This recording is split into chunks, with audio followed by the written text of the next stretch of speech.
This is part 2 of the English 102 online course introduction video. I'm going to take just a few minutes to talk with you about how the course breaks down. For the first 4 weeks of the course, we will be focusing on short fiction. Your first essay is a narrative evaluation essay in which you choose a work of fiction, and it can be a novel or it can be a short story.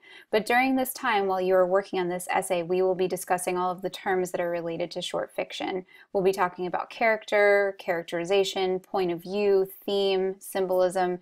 We'll be working through those terms and analyzing different aspects of those stories as you read the literature. During week 4, we will actually begin working on poetry, but you'll be finishing up your essay. You'll submit your rough draft, and then you'll submit your final draft after the workshop. And then during week 5, you'll take your midterm or your first exam. Everything that's on that first exam will be the material from the first 3 to 4 weeks of the class, which is focusing on short fiction. The second exam is the final, but the final is not cumulative. It will only be on the material after the first exam. After we do our short fiction, we'll move on to poetry. As I mentioned earlier, you'll be writing a research paper and you'll be analyzing the cultural context of a poem. And I'll give you specific guidelines and a rubric for that essay. And then from there, we will move on to drama, and we'll be working with a play, and you will write a thematic comparison essay where you get to select one other story, and you will do a comparison of themes of the same theme within the play that we read and the work of fiction that you choose. I do like to give you a lot of choice for your major essays, so you do get to choose what you would like to work with. I want you to pick something that you're interested in, since we will be working so in depth with these pieces of writing. So do make sure that you select a topic that you are interested in. I would also like to take a few minutes during this introduction to talk with you about your first essay. Under Content and Week 1, you will see the file that says Paper 1 Narrative Evaluation Essay. When you open that up, you can see the guidelines for this paper and then the rubric. For every paper, I will set up the guidelines the same way. I will tell you the task and purpose of the paper. I will outline the writing process, put in the formal requirements, the rough draft due date, peer mark workshop due date, and then the final draft due date. The task and purpose of this paper is to write an essay that evaluates a work of fiction with literary merit. This needs to be a published novel or short story. It can't be somebody's story off of a blog or a story that your sister wrote. It does need to be something that was actually published by a publishing company. I've had students work with works of classic literature like The Great Gatsby, but I've also had students work with stories that they really love that aren't necessarily stories that are studied in school. For example, I've had a student write about one of the books in the Harry Potter series. So you do have a lot of flexibility in terms of what you choose for this essay, and if you're not sure if something will work, just please run it by me first. I do ask that you work with something age appropriate. Please don't pick a Dr. Seuss book to write about, for example. It should be if it's a novel, it should be a lengthy novel. If it's a short story, it should be a more advanced short story and appropriate for the audience. What you're going to do is evaluate this story according to Andrew Stanton's criteria. Andrew Stanton is the professional storyteller who I mentioned earlier, and you will watch his TED Talk in which he discusses his criteria of a great story. What you're going to do is take his criteria that he establishes and apply it to the story that you choose. Through your evaluation of the story, the reader will come to understand how the story you select meets the criteria you select and understand why it is a great story. You must make the criteria clear and support your evaluation with evidence from the literature. What you are essentially doing is picking this story and arguing that it is a great story, but you're using Stanton's criteria to back up that argument. Stanton's criteria for a great story are the following. A story makes a promise, makes the audience work, creates anticipation and uncertainty, embraces change, makes the audience care, has a character with a spine, or a character who is clearly motivated by something, has a likable character, illustrates a theme, and expresses value. For number 9, expresses value, what I would like for you to do is not use that for the criteria that you write your body paragraphs on. What I would like for you to do is discuss that criteria in the conclusion. So reflect on what kind of value this story has for the reader. Does it teach them a lesson? Does it communicate some kind of message of experience or significance that they can take away from that story? So you're going to reflect on that in the conclusion. Stanton does talk about each one of these criterion within his TED Talk, so do make sure you watch that TED Talk and you take detailed notes on it. In this section, it discusses the writing process. So you'll begin with your pre-writing. Think about stories that have had a powerful effect on you or have played an important role in your life. What do you think made those stories great? What provoked your interest?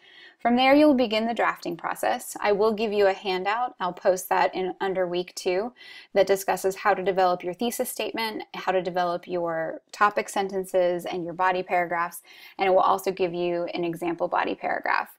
I will also give you links to example essays, so student essays that have been successful in the past, so you can take a look at those before you begin writing yours if you would like to. Once you do the peer review workshop through Turnitin, you will revise and edit your writing and then submit your final draft. For every paper, I outline formal requirements, and these formal requirements are pretty much the same with the exception of the length requirement. So every essay needs to be written in 12-point Times New Roman font, have 1-inch margins all the way around, double-spaced text, a heading on the left side that includes the following: name, class, professor name, and date, a header that contains your last name and the page number. This should be aligned to the right. A creative and appropriate title that is centered and typed in plain text. A creative title is not paper one. It needs to be something that's interesting and that really grabs the reader's attention. And you need a works cited page that documents the work of fiction, and this should be typed in MLA format. For every paper, I'll give you a suggested length and a minimum length. The suggested length is based on previous essays that have been successful in my class. So students in the past who have worked with this essay and have gotten A's on their papers, those essays have generally been between 3.5 to 5 pages. So it does not have to be 3.5 pages, but I recommend that you shoot for 3.5 to 5 pages because the essays that have been this length have been the ones that have been detailed enough, have been developed enough to get that A on the paper. I will also give you a minimum length. Your paper does have to be 3 full pages.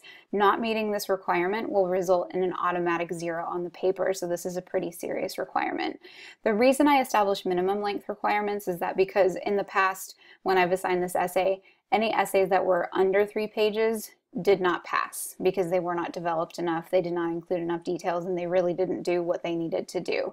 So do make sure for each paper that you are paying attention to the suggested length and definitely meeting the minimum length requirement. The minimum length requirement will change depending on which essay you're working with. For this one, it's 3 full pages. Your research paper will be longer.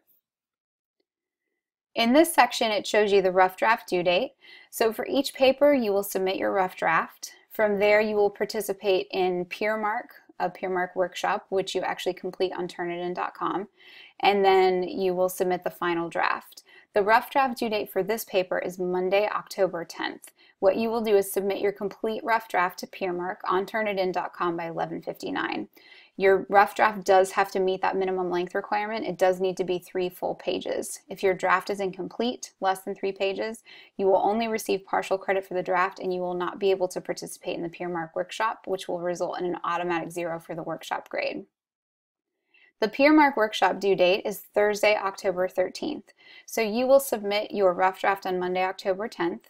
Beginning at noon on Tuesday, October 11th, you will be able to log on to Turnitin.com and complete the PeerMark workshop assignment. What will happen is that Turnitin will distribute other peers' essays to you. You won't know the identity of the person who wrote the essay, but you will be able to read the essay and provide feedback to your peers on Turnitin. I'll give you some guiding questions to help you do this and give you some sample comments. You do need to be honest but constructive. You'll complete that PeerMark workshop by 11:59 p.m. on October 13th, and then once you receive your feedback from your peers, you can use that feedback to revise your paper.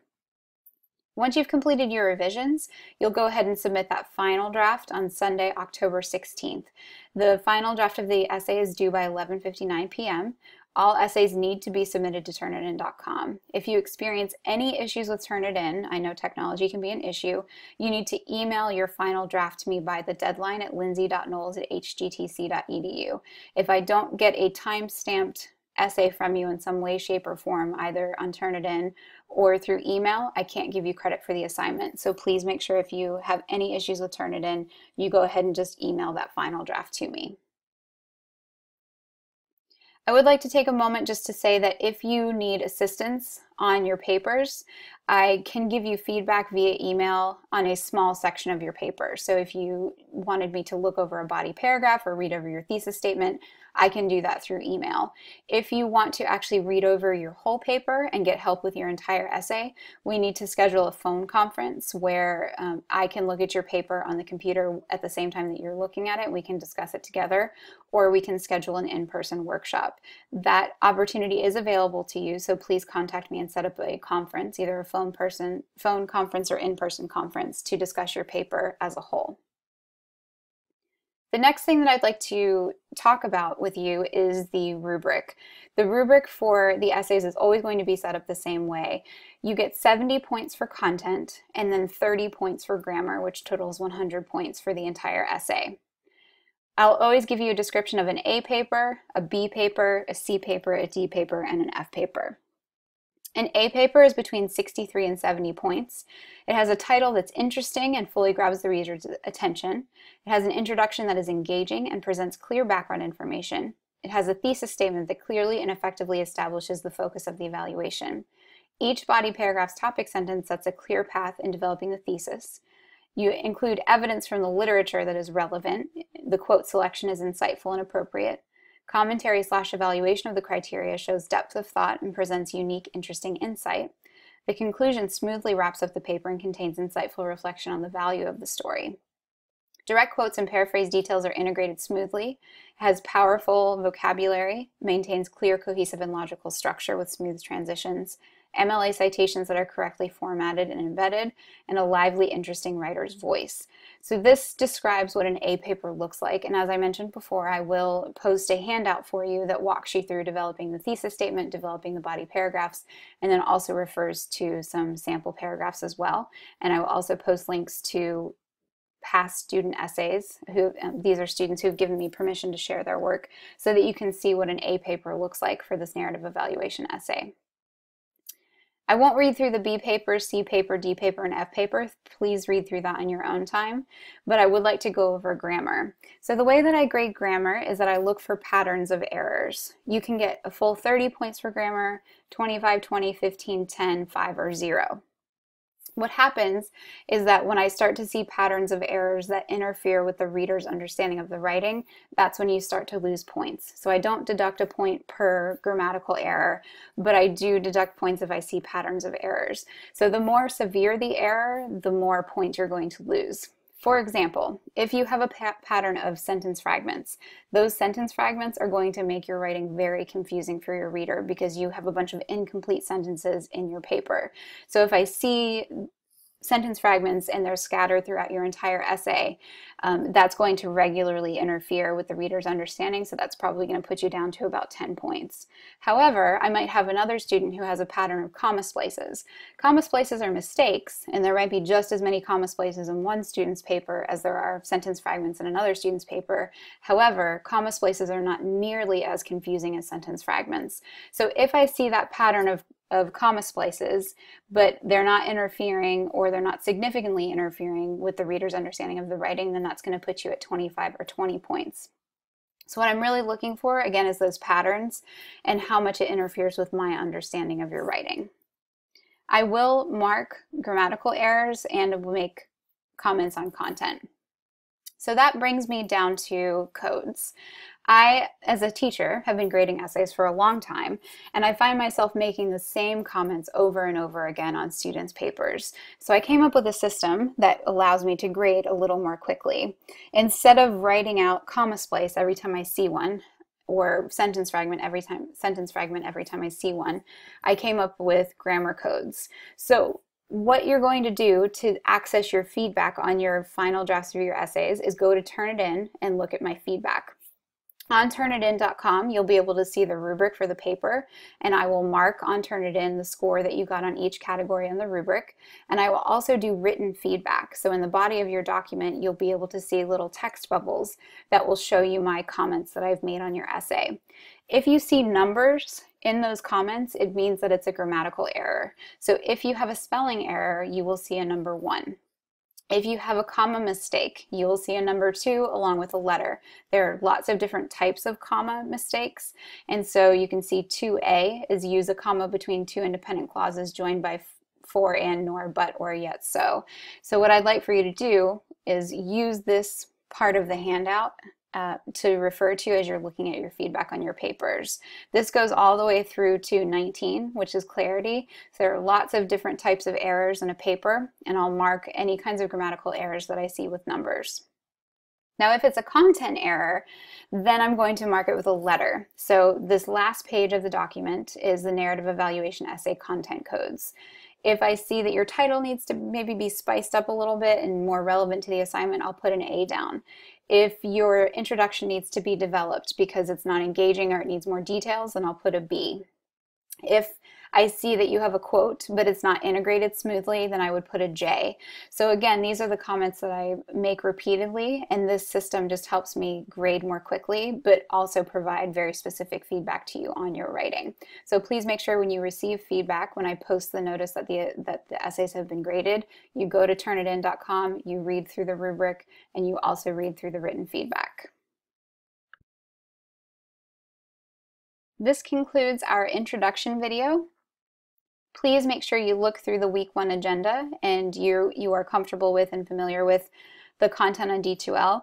If you have any questions or issues with any assignments or any information that you see in any of the handouts, please contact me as soon as possible, either via email or through a phone call. I'm happy to help. I look forward to working with you this semester.